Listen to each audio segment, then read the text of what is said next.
ఐర్లాండ్తో జరిగిన తొలి టీ20 మ్యాచ్లో భారత పేసర్ ప్రసిద్ధ కృష్ణ బౌలింగ్లో ఘోరంగా విఫలమయ్యాడు.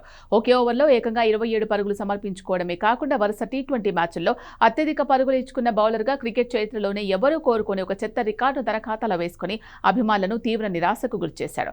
బెల్ఫాస్ట్ వేదికగా ఐర్లాండ్తో జరిగిన తొలి టీ20 మ్యాచ్లో టాస్ గెలిచిన భారత్ మొదట ఫీల్డింగ్ ఎంచుకుంది. కెప్టెన్ నమ్మకాన్ని నిలబెడుతూ భారత బౌలర్లు మొదట్లో అద్భుతంగా రాణించారు. కేవలం 51 పరుగులకే 4 వికెట్లు పడగొట్టి ఐర్లాండ్ను కోలుకోలేని దెబ్బతీశారు. అయితే ఆ తర్వాతే అసలు కథ మొదలైంది. ఐర్లాండ్ కెప్టెన్ లాక్రాన్ టక్కర్, గారెత్ డెలానీలు భారత బౌలింగ్ను చీల్చి చెండాడుతూ ఇన్నింగ్స్ను నిలబెట్టారు.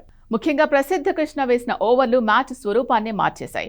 నిర్ణీత 20 ఓవర్లు ముగిసేసరికి ఐర్లాండ్ భారీ స్కోర్ సాధించడంలో ప్రసిద్ధ కృష్ణ ధారాళంగా ఇచ్చిన పరుగులే ప్రధాన కారణమయ్యాయి. ఈ మ్యాచ్లో ప్రసిద్ధ కృష్ణ వేసిన తన కోట చివరి ఓవర్ అభిమానులకు ఒక పీడకరలా మిగిలిపోయింది.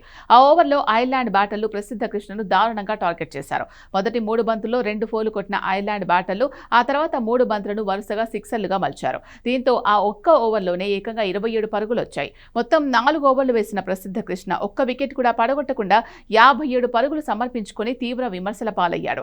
ఈ పేలవ ప్రదర్శనతో ప్రసిద్ధ కృష్ణ అంతర్జాతీయ టీ20లో పలు చెత్త రికార్డులను తన పేరిట లిఖించుకున్నాడు. అంతర్జాతీయ టీ20 క్రికెట్ చరిత్రలో వరుసగా 2 మ్యాచ్ల్లో అత్యధిక పరుగులు సమర్పించుకున్న బౌలర్గా నిలిచాడు. గతంలో ఆస్ట్రేలియాపై జరిగిన మ్యాచ్లో 68 పరుగులు ఇచ్చిన ప్రసిద్ధ్ ఇప్పుడు ఐర్లాండ్పై 57 పరుగులు ఇచ్చాడు. అంటే కేవలం 2 మ్యాచ్ల్లోనే ఏకంగా 125 పరుగులు సమర్పించుకుని చెత్త రికార్డు ఖాతాలో వేసుకున్నాడు.